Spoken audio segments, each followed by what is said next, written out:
Gold, trusted gold buyers. మీరు తాకట్టు పెట్టిన బంగారాన్ని విడిపించి ఈ రోజు ఉన్న మార్కెట్ ధరకు కొనబడను.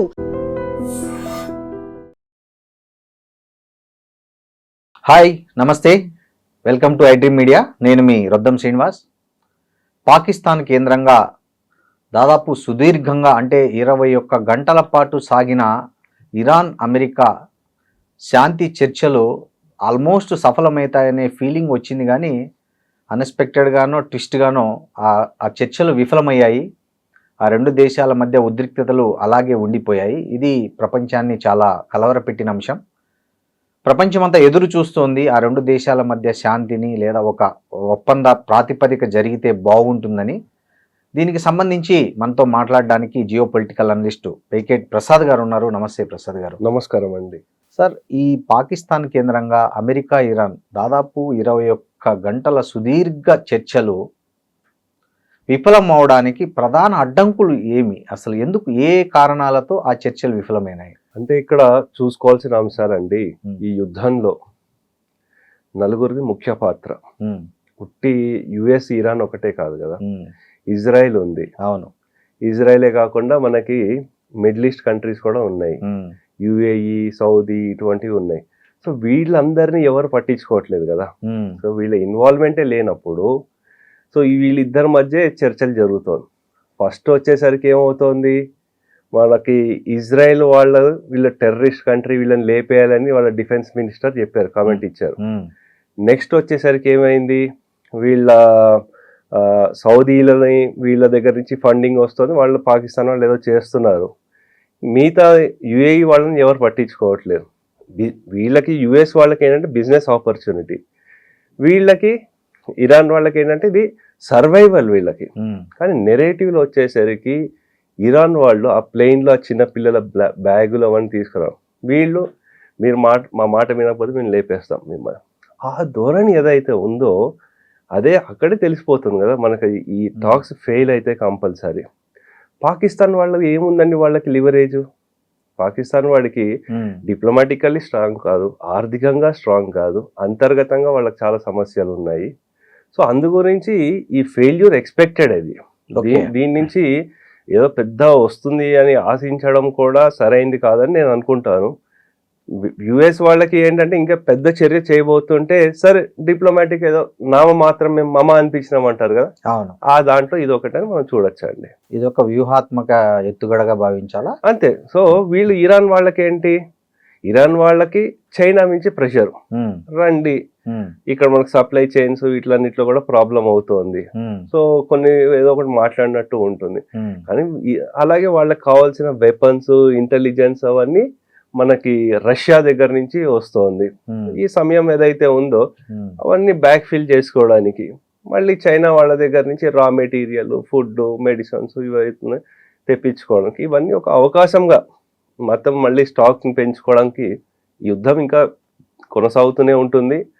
ఇంకో పక్కన స్టార్టింగ్ నుంచే కూడా వీళ్ళు ఈ సీజ్ ఫైర్ లో అమెరికా, ఇజ్రాయెల్ వాళ్ళు ఏమంటూ వచ్చారు, మేము దీంట్లో లెబనాన్ని మేము ఇంక్లూడ్ చేయలేదు, వీళ్ళు చేసామంటున్నారు. అక్కడి నుంచే స్టార్ట్ కదా. అవును. సో అలాని కాల్పులు ఇవన్నీ ఎక్కడ విరమణ అవ్వలేదు ఇజ్రాయెల్ దగ్గర, అవన్నీ నడుస్తూనే ఉన్నాయి. సో అంచేత నేను ఇది అనుకోవడం, ఇది ఫెయిల్యూర్ ముందు నుంచే రాసి పెట్టుంది దీంట్లో. సో అందు గురించి ఇదేం పెద్ద ఆశ్చర్యపడాల్సిన అవసరం లేదు. ఏదో మనకు ఒక 10 రోజులు అనుకున్నాం, ఇంకొక నెల రోజులు పెరిగి ఉంటే బాగుండేది అన్న ఉద్దేశంలో ఉండే. కానీ ఇది దీనికి ఎలా అవుతుంది, ఇంకా ఎట్లా సాల్వ్ అవుతుంది అనేది ఎవరు చెప్పలేరు.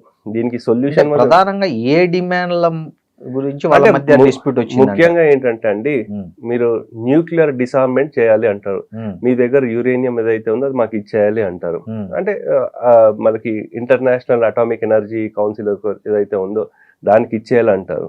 లేదు, మా దేశాన్ని రక్షించుకోవడం మేము చెయ్యాలి, మా దగ్గర యురేనియం మేము పెట్టుకోవాలి, ఎన్రిచ్మెంట్ చేయాలి, మా దేశాన్ని మేము కాపాడుకోవాలి అని వీళ్ళు అంటారు. హార్మోస్ దాంట్లో మీరు ఇవి ఎత్తేయాలంటారు, మేము మైన్స్ ఎక్కడ పెట్టినామో మాకు ఇప్పుడు తెలియదు అంటున్నారు.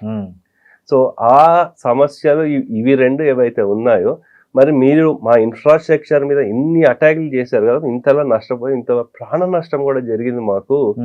మరి మీరు దానికి ఏంటి, ఈ హార్మోస్ దాని మీద మేము ఏదో ఒక టోల్ పెడతాము మాకు ఇవ్వాలి అంటారు.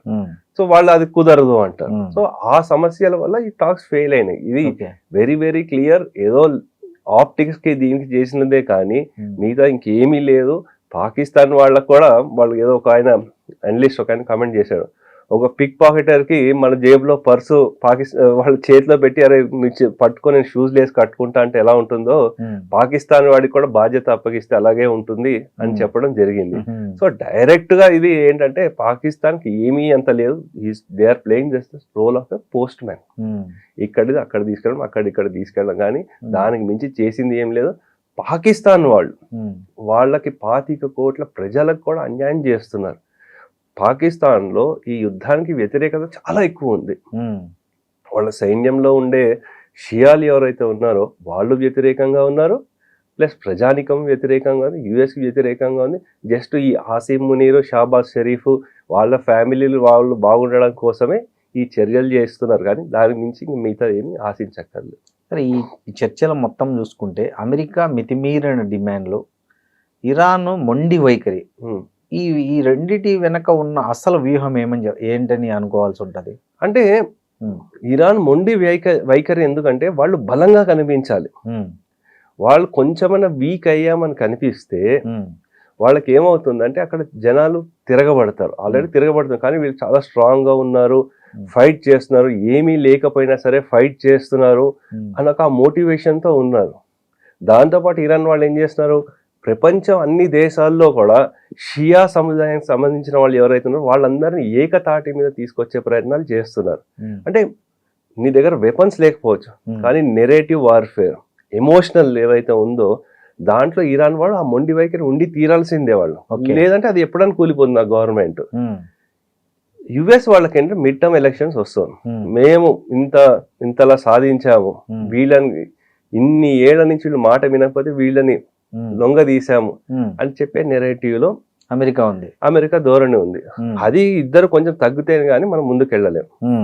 ఇప్పుడు ఇరాన్ మొదటి నుంచి తన అణు హక్కులను వదులుకోవడానికి సిద్ధంగా లేదని స్పష్టంగా చెబుతూనే వస్తుంది, కానీ అమెరికా ఏమో దాని మీదే ఫోకస్ చేస్తుంది. హర్మూజ్ జలసంధి ఇంకోటి, హర్మూజ్ జలసంధి మీద మేము టోల్ పెట్టుకుంటాము, మాకు మా ఇరాన్ కరెన్సీలో టోల్ వసూలు చేసుకుంటాము అని ఇరాన్ చెప్తుంది, కానీ అమెరికా ఏమో దానికి ఒప్పుకోవట్లేదు. సో ఇది ఎక్కడ ఎండ్ అయ్యే అవకాశాలు ఉన్నాయంటారు? ఇది ఇప్పట్లో ఎండ్ అవ్వదండి అది. సో వీళ్ళు ఏమంటారు, ఇరాన్ కరెన్సీ కాదు యువాన్లో అన్నా ఇవ్వండి, లేకపోతే క్రిప్టో కరెన్సీలో ఇవ్వండి అంటారు. వాళ్ళు లేదు దీనికి ఒప్పుకోము అంటారు. ఏదో చిన్న చిన్న స్టెప్స్ వేసుకోవచ్చు, కానీ పెద్ద పెద్ద టార్గెట్లు పెట్టుకుంటే అది అవ్వదు. అది చిన్న కొన్ని రోజులు మీకు 2 నెలలు 3 నెలలు మీ మీద పెట్టిన శాంక్షన్లు తీసేస్తాము, ఒక పాజిటివ్ స్టెప్ ఉంటే ముందుకు వెళ్తుంది. నువ్వు మొత్తం న్యూక్లియర్ డిసార్మెంట్ చేయాలి ఇవన్నీ చేయాలంటే అది అవ్వదు. ఆల్రెడీ వాళ్ళ న్యూక్లియర్ ఇన్ఫ్రాస్ట్రక్చర్ మీద అటాక్ చేసామని చెప్తున్నారు కదా. మరి అది చేసిన వాడు మరి ఇప్పుడు ఎందుకు ఇంత స్ట్రిక్ట్ గా ఇలా ఎందుకు చేయాలి? సో వాళ్ళకి ఏంటంటే ఈ యుద్ధాన్ని ఆపడం వాళ్ళకి ఇష్టం లేదు. ఎవరికి? యుఎస్ వాళ్ళకి, ఇరాన్ వాళ్ళకి. కానీ యుఎస్ వాళ్ళకి ఏంటంటే ఒక హానరీ ఎగ్జిట్ కావాలి, ఆ ఎగ్జిట్ దొరకట్లేదు. ఈ యుద్ధంలో ఎక్కువ నష్టపోయింది ఏంటంటే నమ్మకం, కరెక్ట్, ట్రస్ట్ అనేది పోయింది. అవును. సో యుఎస్ అంటే అసలు నమ్మకం లేకుండా పోయింది, మిత్రులకి అసలు లేకుండా పోయింది. అవును. నాటో వాళ్ళకి అసలు నమ్మట్లేదు యుఎస్ ని. సరే మరి వీళ్ళకి పాకిస్తాన్ అంటే ఎప్పటి నుంచో నమ్మకం లేదు. ఒక పక్క పాకిస్తాన్ వాడు సరే మీకు పీస్ టాక్స్ అవి ఇవి అని చెప్తున్నాడు, ఇంకో పక్క ఏం చేస్తున్నాడు, 13,000 మంది సైనికుల్ని వాళ్ళు సౌదీకి పంపిస్తున్నాడు, ఇవన్నీ చేస్తున్నాడు. మళ్ళీ వీళ్ళ ఎయిర్ డిఫెన్స్ అవన్నీ పంపిస్తున్నాడు సౌదీకి. అంటే అది ముందే చేసి ఉండొచ్చు కదా మరి, ఇప్పుడు ఎందుకు చేస్తున్నాడు అంటే దీని ఒక రీజన్ గా చూపించి అక్కడ జనాలకి మళ్ళీ వ్యతిరేకత రాకుండా ఏదో చేస్తున్నాం అని చూపించే ఇది. ఎక్కువగా మనకి విన్నర్ లేకపోతే మంచి లాభం ఎవరు పొందారంటే మిలిటరీ డిఫెన్స్ కాంప్లెక్స్ అని యుఎస్ లో ఉండే వాళ్ళు, నెక్స్ట్ రష్యా వాళ్ళు అసలు యుక్రెయిన్ మీద అటాక్ చేయడానికి ముఖ్యమైన కారణం ఏంటండి, మనకి నాటోలో ఈ యుక్రెయిన్ కలుపుతామన్నాం, అదే కదా ముఖ్యమైన ఉద్దేశం. ఈ నాటోలోనే వీళ్ళు కొట్టుగా చేస్తున్నారు. ఇప్పుడు ఈ నాటోలోనే లేనప్పుడు వాడికి ఇంకా సమస్య ఉండదు కదా. సో అది కాకుండా వాళ్ళు గ్యాస్ మీద శాంక్షన్లు అవన్నీ తీసేశారు, రష్యా వాళ్ళకి లాభమే. కానీ మిగతా యావత్ ప్రపంచంలో ఈ పెట్రోల్ గ్యాస్ రేట్లు విపరీతంగా పెరుగుతున్నాయి. సో దీంతో మనకి ఎకనామీ రిసెషన్ లో పడే అవకాశం ఉంటుందండి. కాదు సార్, ఇప్పుడు వీళ్ళిద్దరు కొట్టుకుంటున్నారు, బాగానే ఉంది సార్. వాళ్ళు బాగానే ఉన్నారో లేదో పక్కన పెడితే వాళ్ళ వల్ల మొత్తం ప్రపంచం అంతా అతలాకుతలమయ్యే పరిస్థితి వచ్చింది. ఎందుకంటే గ్యాస్ కానీ పెట్రోల్ కానీ రకరకాల ఇంపోర్ట్స్ చాలా ఆగిపోయాయి. రేపు పొద్దున ఎరువులు కూడా ఆగిపోయి వ్యవసాయం కూడా ప్రమాదంలో పడే అవకాశం ఉందని కూడా చెప్తున్నారు నిపుణులు. సో ఈ యుద్ధం వల్ల మన దేశం, ముఖ్యంగా భారతదేశం వచ్చే రోజుల్లో ఏమేం పరిస్థితులను ఫేస్ చేయాల్సి వస్తుందంటారు? అంటే ఒకటి మనం చూసుకోవాల్సిన అంశం ఏంటంటే అండి, మనకి ఈ ఎలక్షన్ల కారణం చేతన ఇంకే కారణం చేతనైనా గ్యాస్ రేట్లు ఇవేం పెరగలేదు. మిగతా రేట్లు అంటారా, కమర్షియల్ అన్ని పెరిగినాయి. యావత్ ప్రపంచంలో అన్ని చోట్ల రేట్లు పెరిగినాయి. అందరము మెంటల్లీ ప్రిపేర్ అయిపోవాలి. రేట్లు పెరుగుతాయి, మన ఖర్చులు తగ్గించుకోవాలి, మనం సేవింగ్స్ చేసుకోవాలి. మనకేదో షోగా డిస్ప్లేలకి పెద్ద పెద్ద ఫంక్షన్లు లేకపోతే డబ్బులు ఉన్నా లేకున్నా అప్పులు చేసి మనకి ఫుల్ పార్టీలు ఇవన్నీ చేసుకోవడం, వెకేషన్లు అవన్నీ కట్ చేసుకోవాలి ఎక్స్పెన్సెస్. వీలైనంత వరకు విలాసాలు విందులు తగ్గించుకోవాలి, విందులు ఉల్లాసాలు కంపల్సరీ తగ్గించుకోవాలి. మనకు వీలైనంత వరకు చాలా మంది చూస్తుంటారు, మనం ఎవరికైనా సహాయం చేయడానికే ప్రయత్నం చేయాలి. మనం ఇలా చుట్టుపక్కల చూస్తూ ఉంటే మనం సహాయం చేయాలంటే ఏదో ఈ ఏజెన్సీ ఆ ఏజెన్సీ అవసరం లేదు, ఎన్జిఓలు అవసరం లేదు. మన చుట్టుపక్కల ఉండే వాళ్ళే ఆర్థికంగా వాళ్ళకి మనం ఎంతో కొంత సహాయం చేయాలి ఏదో ఒక రూపేణ. అంటే కొంతమందికి ఆత్మాభిమానం అడ్డొస్తుంది, అడగలేరు, కష్టపడుతుంటారు. అరే మన సొసైటీ బాగుంటే మనం బాగుంటాం అన్న ఉద్దేశంతో వాళ్ళకి ఎంతో కొంత మనం సహాయం చేస్తాం. మనిషి కష్టంలో ఉన్నప్పుడు ఒక మనిషిగా మనం ఆదుకోవాలంటారు. ఇట్లాంటి పరిస్థితులు ఆర్థిక కష్టాలు సంవత్సరం 2 సంవత్సరాలు ఉంటాయి, కానీ వ్యక్తులు మనం ఎప్పుడు ఉండాలి కదా. అవును. సో ఇంకోటి యుద్ధం ఆర్థికంగానే ఆలోచిస్తున్నారు, కానీ ప్రాణ నష్టం ఎంత జరుగుతోంది. చాలా మంది సైనికులు చనిపోతున్నారు, ప్రజలు చనిపోతున్నారు, అమాయక పిల్లలు, స్కూల్ పిల్లలు చనిపోతున్నారు. మనకి రష్యా యుక్రెయిన్ వార్ ఒక 30 లక్షల మంది చనిపోయి ఉంటారా ఈ పాటికి?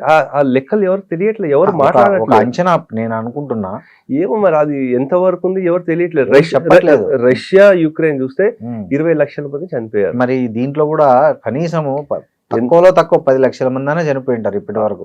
ఉండొచ్చు. మరి ఆ ప్రాణ నష్టం గురించి ఎవరు మాట్లాడట్లేదు. అందరూ ఆర్థికం అనుకుంటున్నారు, ప్రాణం మరి ఇవి పుణ్యానికండి, వాళ్ళకి ఏ సంబంధం లేదు, ఏ రాజకీయాలతో సంబంధం లేని అమాయకులు చనిపోతున్నారు. అది హ్యూమన్ వాల్యూస్ లేకుండా అయిపోతుంది. ఏదో మన బిజినెస్ ఎవడో డెసిషన్ తీసుకున్నాం, కానీ మానవత గురించి ఎవరు మాట్లాడటం లేదు. అది ఇక్కడ చాలా బిగ్గెస్ట్ లూజర్ అన్నమాట ఈ యుద్ధంలో. సో మన దేశంలో కూడా అతి కొద్ది రోజుల్లోనే గ్యాస్ ధరలు, పెట్రోల్ ధరలు, చమురు ధరలు అన్ని పెరగబోతున్నాయి.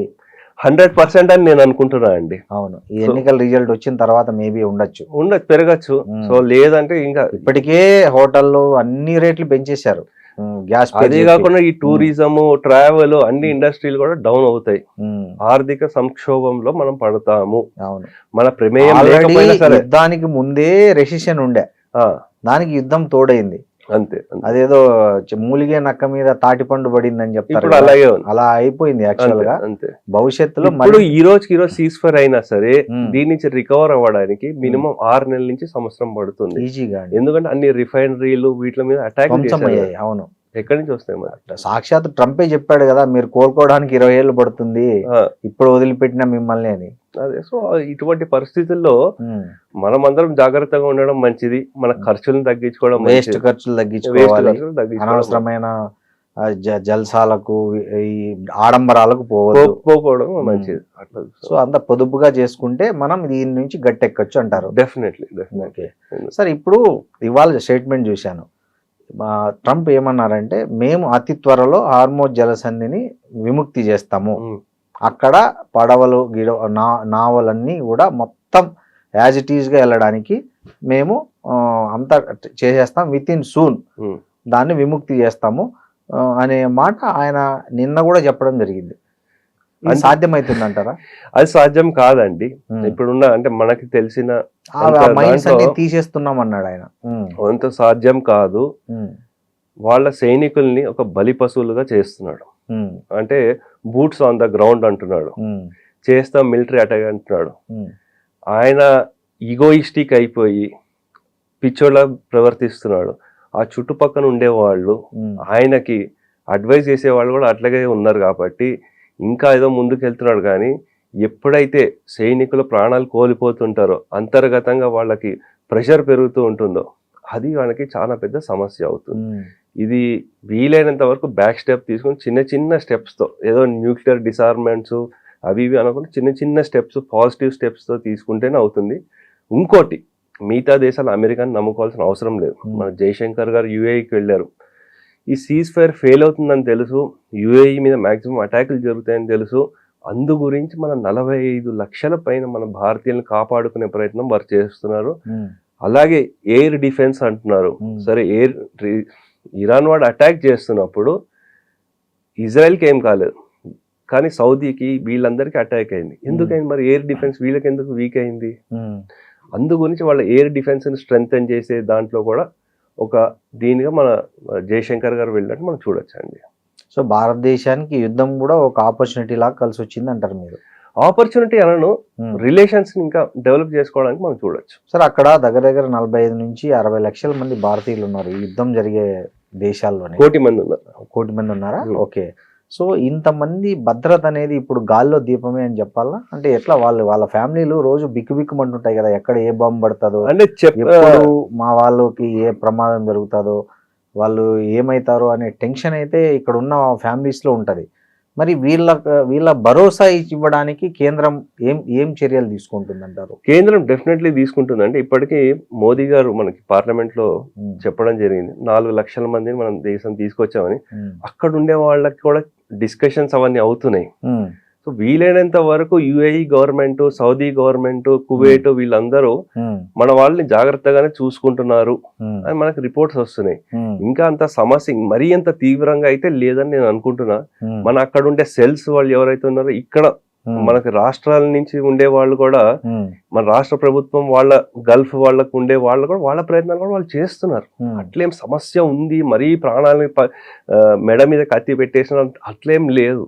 కొంచెం టెన్షన్గా ఉన్నా పర్లేదు. సార్, అమెరికా ఇప్పటికే చెప్పింది మా దగ్గర ప్లాన్ బి కూడా ఉంది ఈ చర్చలు విఫలమైతే అని. ఏంటి ప్లాన్ బి? ఏంటి అమెరికా వద్ద ఉన్న ప్లాన్ బి ఏంటి? ఏమో మరి అది తెలియదు. వాళ్ళు ఇంకా ఏమైనా వాళ్ళ ఆర్థిక రిసోర్సెస్ వాటి మీద అటాక్ చేస్తారు, పవర్ ప్లాంట్స్ వాటి మీద అటాక్ చేస్తారో తెలియదు. వాళ్ళే కదా వీళ్ళు అన్నారు మా దగ్గర ప్లాన్ బి ఉంది. ఇరాన్ కూడా అంటుంది మా దగ్గర ప్లాన్ బి ఉందని. సో వాళ్ళ మిసైల్స్ ఏవైతే ఉన్నాయో అవి ఇంకా ఫుల్ విపరీతంగా చేస్తారేమో, మనం ఇంకా చూడాలండి దాని మీద. ఇప్పుడు ఈ యుద్ధం తీవ్రమయ్యి, ఇప్పుడు చర్చలు విఫలమైనాయి కాబట్టి యుద్ధం తీవ్రమైతే అమెరికా ఒకవైపు, తర్వాత ఇరాన్ వైపు ఏమైనా చైనా గానీ రష్యా గానీ ప్రత్యక్షంగా మద్దతు? ప్రత్యక్షంగా నేను వెళ్ళారు అనుకుంటున్నాను. ప్రత్యక్షంగా వెళ్ళారు, పరోక్షంగా సపోర్ట్ చేస్తూ ఉంటారు. సో ఆల్రెడీ వాళ్ళు చేస్తున్నారు. రష్యా వాళ్ళు ఇంటెలిజెన్స్ కానీ వెపన్స్ ఇవన్నీ చేస్తున్నారు. సో అవి ఉన్నాయి. మధ్యలో టర్కీ వాడు ఏదో స్టేట్మెంట్లు ఇస్తున్నాడు, కానీ టర్కీ వాడు ఆర్థిక ఇబ్బందిలో ఉన్నాడు. ఇన్ఫ్లేషన్స్ అవన్నీ చాలా ఎక్కువ ఉంది. అరే నేను ఉన్నాను అన్న ఉనికి చాటుకోవడానికి టర్కీ వాడు ఎంపీకలేడు దీంట్లో. సో అది ఇలాగే కంటిన్యూ అవుతుందండి. సార్, ఇందాకే ఇరాన్ ఆర్మీ ఒక ఎక్స్లో ఒక పోస్ట్ చేసింది. అంటే కెనడా ఒక స్టేట్మెంట్ ఇచ్చింది, భవిష్యత్తులో అమెరికా నుంచి ఎలాంటి మేము ఆయుధాలు కొనుగోలు చేయము అనే ఒక కెనడా క్లియర్గా మెన్షన్ చేసింది. యుఎస్ ఏకాకిగా మారబోతుంది అనడానికి ఇది ఒక సింబల్ అన్నట్లుగా ఇరాన్ ఆర్మీ ఒక ఎక్స్ లో పోస్ట్ చేసింది. డెఫినెట్లీ అండి, ఎందుకంటే వాళ్ళ F-15, F-16 వాళ్ళ డిఫెన్స్ ఉండే వాళ్ళని కూల్ చేసిన తర్వాత వీళ్ళ ధోరణి ఏంటంటే అహంకార ధోరణి ఏదైతే ఉంది యుఎస్, దాని చేత ఏకాకి అయిపోయారు. అందు గురించి మనకి ఇంకా పెద్దగా యుఎస్ వాళ్ళు ట్రంప్ ఉండేంత వరకు ఇంకా ఏ మిత్రులు వాళ్ళతో కలవరండి. సో అది మనం ఎక్స్పెక్ట్ చేయొచ్చు. సార్, ఈ యుద్ధం ఒకవేళ తీవ్ర రూపం అయితే భారతదేశం మీద కూడా యుఎస్ ఒత్తిడి చేస్తే పరిస్థితి ఏంటి? మీరు కూడా ప్రత్యక్షంగా యుద్ధంలోకి రండి అని, ఎందుకంటే మై బెస్ట్ ఫ్రెండ్ అంటుంటాడు కదా మోడీ గారు ట్రంప్ గారిని. సో ఆ పరిస్థితుల్లో so you come together my best friend అని పిలిచినారు అనుకోండి, ఏంటి పరిస్థితి? భారత్ ఏమి అలా తల ఉంచే పరిస్థితుల్లో లేదు. ఓకే, ఆల్రెడీ 5 సంవత్సరాల నుంచి ప్రెషర్ తీసుకొచ్చింది. ఎంత బెస్ట్ ఫ్రెండ్ అయినా పేకాటే తమ్ముడే అంటారు కదా. సో అందు గురించి దీంట్లో ఏముండదు. భారత ధోరణి మన దేశ హితం గురించి ఏం చేయాలో అది చేస్తారని నేను అనుకుంటున్నాను. ఇప్పుడున్న నాయకత్వం మీద ఆ నమ్మకం నాకున్నది. ఇంకోటి సార్, ఒకవేళ యుద్ధం ఇలా కొనసాగితే భారతదేశంలో పెట్రోల్ డీజిల్ లీటర్ ఎంత అయ్యే అవకాశం ఉంది? మాక్సిమం మినిమం చెప్పండి మీ అంచనా. మినిమం 150 నుంచి 200 వరకు వెళ్ళే అవకాశం ఉంటుంది. అంటే ఇప్పుడున్న రేటుకు 50% యాడ్ అవుతుంది అంటారు. డెఫినెట్లీ. ఏది ఒక పెట్రోల్ లీటర్ మీదనే సో ఇంక మిగతా వాటి రేట్లు ఎంత పెరుగుతాయి ఇప్పుడు డిపెండింగ్ అపాన్ అన్నిటి పెట్రోల్ డీజిలే కొలమానం ఎంత ట్రాన్స్పోర్టేషన్ అన్ని దాని మీదే జరుగుతాయి కదా. సో అవి దీని పెట్రోల్ లీటర్ మీద 50 నుంచి అంటే నేను చెప్పేది ఇంకొక 6 నెలలు కంటిన్యూ అయితే, ఇంకో 2-3 నెలలు అయితే పెద్దగా ఉండకపోవచ్చు, 10-20 రూపాయలు ఉంటది. ఇంకొక 6 నెలల పైన అయితే డెఫినెట్లీ పెరుగుతుంది. సరే ఈ ఇంకోటి ఇంట్రెస్టింగ్ పాయింట్ చాలా మందికి అర్థం కాదు, ఒకవైపు యుద్ధం జరుగుతుంది కదా, ఇంకోవైపు షేర్ మార్కెట్ పడిపోతుంది, ఇంకోవైపు బంగారం ధరలు కూడా పడిపోతున్నాయి. అసలు ఏంటి దీన్ని ఎలా అర్థం చేసుకోవాలి? అది చైనా వాళ్ళు ఆడుతున్న గేమ్ అది. ఎలా అంటే దాని గురించి ఇంకా డీటెయిల్ గా నాకు ఇంకా చూడలేదు నేను, కానీ ఇది చైనా వాళ్ళు బంగారాన్ని కొనడం ఆపేశారు. ఓకే, ఎప్పుడైతే కొనేవాళ్ళు లేకుండా ఉన్నారో వస్తుంది. భారతదేశం లాస్ట్ ఇయర్ కొనడం ఆపేసి ఇప్పుడు చైనా వాళ్ళు కూడా కొనడం ఆపేశారు, రేట్లు నెమ్మదిగా పడుతుంది. సో అదే అనుకుంటారు. థ్యాంక్ యూ ప్రసాద్ గారు. ఓకే సార్, నమస్తే.